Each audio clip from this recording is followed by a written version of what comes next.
এক রৌদ্রোজ্জ্বল বিকেলে বনের বই পড়ে বিরক্ত হয়ে ছোট্ট অ্যালিস মনে মনে ভাবে যে কি করা যায়।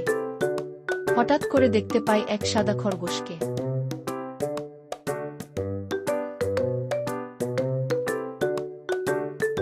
একটি সাদা খরগোশকে অনুসরণ করে একটি খরগোশের গর্তের মধ্য দিয়ে এক কল্পনাপ্রসূত জগতে প্রবেশ করে। তারপর ছোট্ট ইলি ভাবতে থাকে, এই আমি কোথায় চলে এলাম? এই দেখি, এটা তো নতুন এক দুনিয়া। এখানে তো আমাদের দুনিয়া থেকে অনেক আলাদা। চেয়ার, টেবিল, বাড়িঘর, আরো অনেক কিছু আমাদের দুনিয়া থেকে পুরো আলাদা। তারপর দেখতে পায় হঠাৎ করে তার পায়ের দিকে চাবি পড়ে আছে।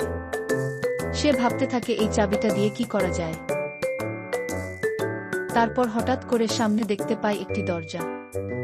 তারপর সে তো যাতে ঢুকে যায়। ছোট্ট এলি